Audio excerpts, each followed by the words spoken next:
Et si on pouvait transformer les sommes colossales qu'un gouvernement dépense chaque année? Si un simple truc administratif, en apparence, devenait en fait le moteur le plus puissant du développement national? Eh bien, c'est cette proposition, assez audacieuse, on va le voir, qu'on décortique aujourd'hui. Bon, allons-y, plongeons direct dans le vif du sujet.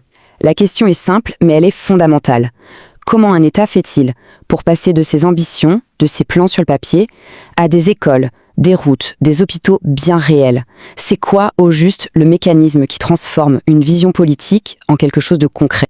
Alors la toute première pièce de ce grand puzzle, eh bien c'est le budget, bien sûr. Et attention, c'est un outil d'une puissance assez considérable. On est bien loin d'une simple colonne de chiffres, hein. En fait, ce qu'il faut bien comprendre, c'est que le budget, c'est l'instrument qui va traduire une vision en un plan d'action chiffré.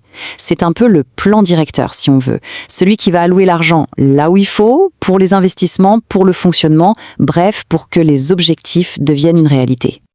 Ok, donc on a un plan financier, c'est une chose. Mais le mettre en action, ça, c'en est une autre. Et c'est précisément là qu'intervient le véritable moteur, celui qui fait vraiment tourner toute la machine du développement. Et là, on voit très bien la mécanique. Tout part du budget, on est d'accord? Ensuite, eh bien, les marchés publics, c'est le mécanisme qui exécute les dépenses. C'est vraiment la courroie de transmission, si on veut, ce qui transforme une ligne dans un tableur Excel en biens, en services, en routes, en écoles, bref, en quelque chose de tangible. Et ça nous amène pile au cœur de l'idée du think tank, cellule africaine de gouvernance grand impact. Pour eux, attention, les marchés publics, ce n'est pas juste une procédure administrative. Non, non. C'est un levier stratégique. Un levier capable de libérer le potentiel économique d'une nation, de l'intérieur. C'est ce qu'on appelle un développement endogène. Un développement qui s'appuie sur ses propres forces, ses propres entreprises.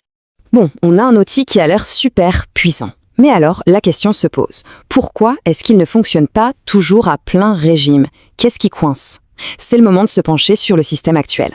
Et voilà le problème principal qui a été identifié, un fameux goulot d'étranglement. En gros, imaginez que toute la gestion des marchés publics passe par un seul et même endroit, une seule direction nationale. Forcément, ça s'engorge. Le résultat? Eh bien, les dossiers s'empilent, les contrats prennent un retard fou, et au bout du compte, c'est tout le développement du pays qui pâtit.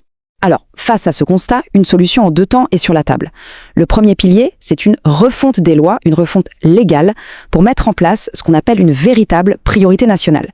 Concrètement, ça veut dire quoi? Ça veut dire adopter des lois pour 1. Donner la priorité aux entreprises locales pour les marchés. 2. Aider les plus petites à grandir, à se structurer.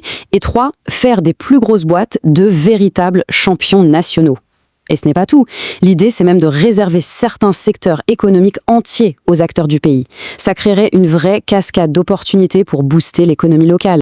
Passons au second pilier de la solution. Et celui-là, il est tout aussi transformateur. L'idée, il faut décentraliser le système. Le but, accélérer le rythme, tout simplement. Là, la comparaison, elle parle d'elle-même, franchement. D'un côté, on a le système actuel, un bureau unique, lent, complètement congestionné. De l'autre, le système proposé, un modèle beaucoup plus agile, où chaque ministère, chaque collectivité locale gère ses propres marchés. L'objectif final, c'est de remplacer cette lourdeur administrative par un processus fluide, rapide, qui mettrait littéralement tout le pays en mouvement. Et ce qu'il faut vraiment retenir, c'est que les bénéfices vont bien au-delà de la simple rapidité. C'est pas juste une question de vitesse. Décentraliser, ça permettrait de mettre le pays tout entier en chantier.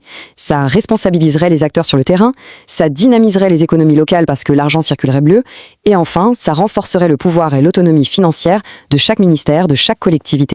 Mais au fond, toutes ces réformes, aussi techniques soient-elles, ne sont que les pièces d'un puzzle bien plus grand. Parce qu'au-delà de l'administratif, au-delà des procédures, c'est une véritable vision pour la nation qui se dessine. Et cette phrase, elle résume absolument tout. C'est ça l'esprit de la réforme. D'un côté, on protège et on motive les entreprises nationales avec la loi. De l'autre, on leur fait confiance en décentralisant. L'objectif, c'est de créer un partenariat en béton. Une sorte d'union sacrée où l'État et les entreprises du pays avancent ensemble, main dans la main. Et on termine avec une question qui fait réfléchir. Et si au final, la réforme d'une procédure administrative, un truc qu'on voit souvent comme lourd, impersonnel, et si c'était en fait un acte profondément patriotique? Est-ce que la bureaucratie peut devenir un levier de fierté, un moteur pour le développement du pays? C'est une bonne question et elle reste ouverte.